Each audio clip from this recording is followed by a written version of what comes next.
इतना चैलेंज लेके कहतनी कि हम वीडियो बनाल पवन सिंह के ऊपर और पवन सिंह के सपोर्ट करते। तब भैया रउआ सबके बतला दी कि हरर गंगे के झुकावेला यानी हरर गंगे के माहौल खत्म करेला संघर्ष 2 के दूसरा ट्रेलर आएला। रउआ सब अगर देखले हो के तो बहुत बढ़िया बात जान जाम कि हाँ हरर गंगे के झुकावेला या हरर गंगे के पीछा करेला संघर्ष 2 के दूसरा ट्रेलर आएला। लेकिन भैया संघर्ष 2 के दूसरा ट्रेलर का आएला ई हम रउआ सबके बतला दी। तो भैया हरर गंगे के वजह से संघर्ष 2 के डायरेक्टर प्रोड्यूसर यानी सब कोई पूरा डर गई रहा खलो काहे कि हरर गंगे के जितना माहौल अभी गरम बा भैया अभी संघर्ष 2 ओकरा अधिया के अधिया में ना बा। तो भैया ओ के कारण से संघर्ष 2 के फिर से माहौल गरम करेला संघर्ष 2 के दूसरा ट्रेलर आएला। जौन की रउआ सब संघर्ष 2 के ट्रेलर देख लोगे हम तो 3-3.5 मिनट के बा, लेकिन अभी रउआ सबके संघर्ष 2 के ट्रेलर देखेला 1 से 1.5 मिनट के बतलाई 1 से 1.5 मिनट के ट्रेलर आवता।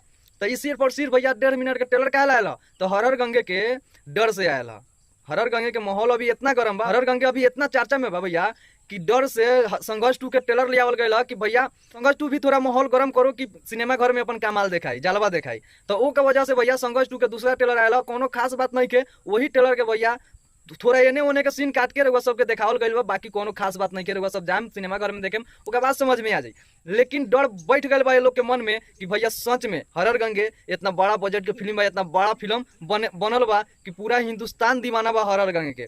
और खास करके पावर स्टार पवन भैया के लोग दीवाना बा काहे कि उनका जवन आवाज बनू भैया पूरा चीर के रख दे वाला लोग सिनेमा घर भैया दहल जाला कि यहाँ भैया का आवाज बा। अगर पूरा इंडस्ट्री के बात करता नहीं भैया भोजपुरी में कि पावर स्टार पवन सिंह जैसा कोई अगर आवाज लगा देवे तो वो दिन से भैया हम पवन सिंह पर वीडियो बनावल छोड़ दें। इतना चैलेंज लेके कहता नहीं कि हम वीडियो बनावल पवन सिंह के ऊपर और पवन सिंह के सपोर्ट कर छोड़ दें काहे कि भैया हमें गर्व बा कि हमारा भोजपुरी में एगो भैया एक्टर हीरो बानी जौन की पावर स्टार पवन सिंह का नाम से जानल जाला लोग। तो भैया वो सबके का लगा था संघर्ष 2 के दूसरा ट्रेलर आला से का हरर गंगे पर फर्क पड़ी या हरर गंगे कमाल दिखावत रही धमाल करत रही और भूचाल लावत रही। लोग सब कमेंट करके जरूर बतलाएं। मिलत नहीं अगला वीडियो में, तब तक नमस्कार।